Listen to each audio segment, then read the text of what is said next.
Sampurasun, Maha Dharma. Assalamualaikum warahmatullahi wabarakatuh. Pangdeui sareng Ibu Rida dina pengajaran bahasa Sunda. Ya, bertemu lagi dengan Ibu di KBM Daring Bahasa Sunda kelas 10 SMA Negeri 1 Cibinong Kabupaten Bogor. Ya, pada hari ini kita sudah memasuki materi kita yang pertama, yang lawungan ayeuna materi anu munggaran nyaeta tarjamahan. Ya, sudah tahu tentang terjemahan? Udah pernah baca atau udah pernah dengar? Yuk kita bahas sama-sama hari ini ya. Tarjamahan sok disebut alihbasa, ya biasa disebut alihbasa, mindahkeun teks tina basa sumber asal karena bahasa sejen anu anyar. Jadi memindahkan teks dari bahasa asalnya ke bahasa yang baru, atau bisa juga diartikan sebagai nyalin atau memindahkan hiji basa karena bahasa sejen, menyalin atau memindahkan sebuah bahasa ke dalam bahasa yang lain. Itu terjemahan ya. Ada beberapa aturan, hal-hal yang harus kita perhatikan nalika narjamahkeun nya, naon wae padikana, apa saja aturan-aturannya. Muka hiji, kudu mimoga kamampuh gramatikal, harus memiliki kemampuan gramatikal ya. Pangaweruh ngeunaan kekecapan, nyusun kalimah, alinea, jeung ngalarapkeun ejahan. Jadi dalam menerjemahkan kita harus memiliki pengetahuan tentang kata-kata dalam bahasa yang kita gunakan atau bahasa yang kita tuju. Kita juga harus memahami bagaimana penyusunan kalimatnya, menyusun paragraf, dan menerapkan ejaan yang sesuai dengan bahasa tersebut. Tuluy aya kemampuan sosiolinguistik, ada kemampuan sosiolinguistik yaitu kemampuan atau pengetahuan mengenai bahasa yang dipakai oleh masyarakat. Jadi siapa yang pakai bahasa ini?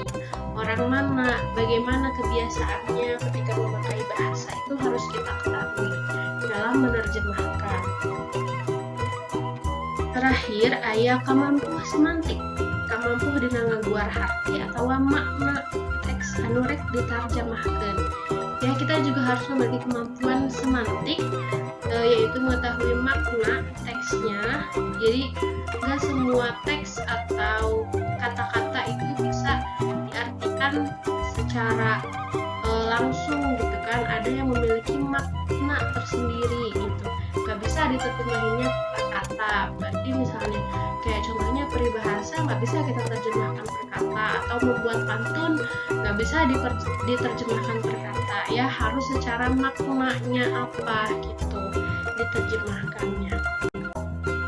Kituna rual teks aya nu bisa diterjemahkan kalayan gembleng, aya oge anu henteu. Jadi teks itu ada yang bisa diterjemahkan seutuhnya, ada juga yang enggak, ada yang semua katanya itu diterjemahin ke bahasa yang dituju, ada juga yang enggak gitu kan, bisa per kata, bisa juga tidak gitu.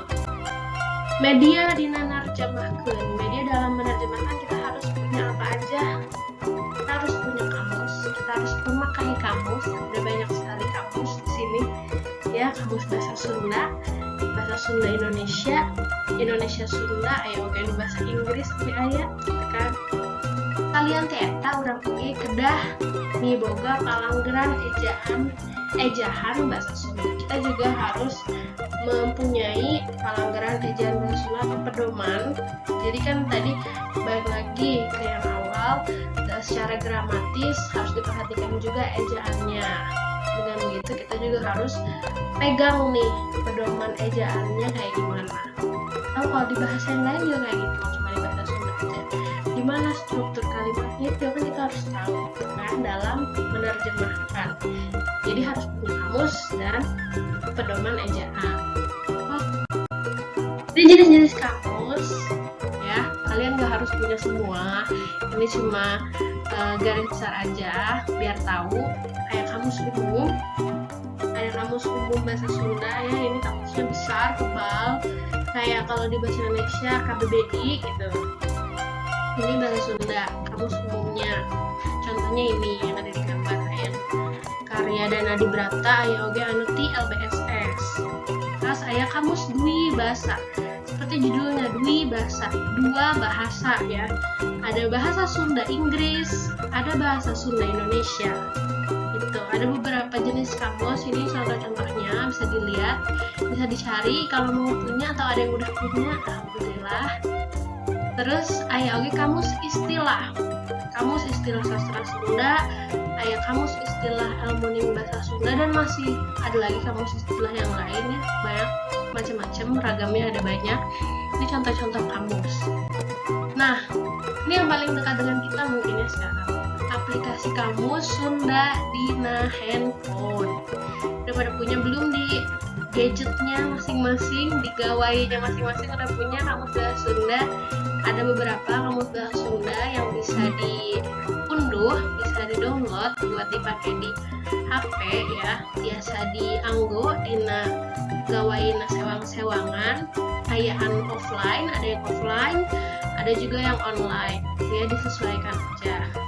Kalau misalnya untuk Google Translate, Ibu tidak menyarankan ya untuk sekarang, karena pembendaharaan atau kosakata yang ada di Google Translate untuk bahasa Sunda masih kurang, jadi beberapa kata masih ada yang tidak sesuai artinya gitu. Jadi lebih baik kita buka kamus aja, mau kamusnya yang buku atau kamusnya yang aplikasi.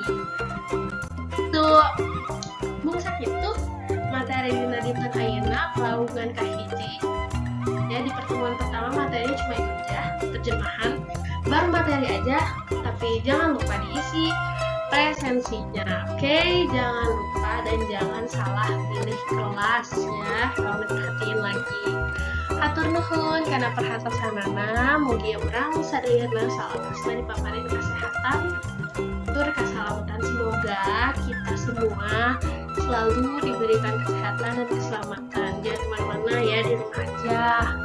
Mudah-mudahan nanti kita bisa segera bertemu dan belajar di sekolah. Amin.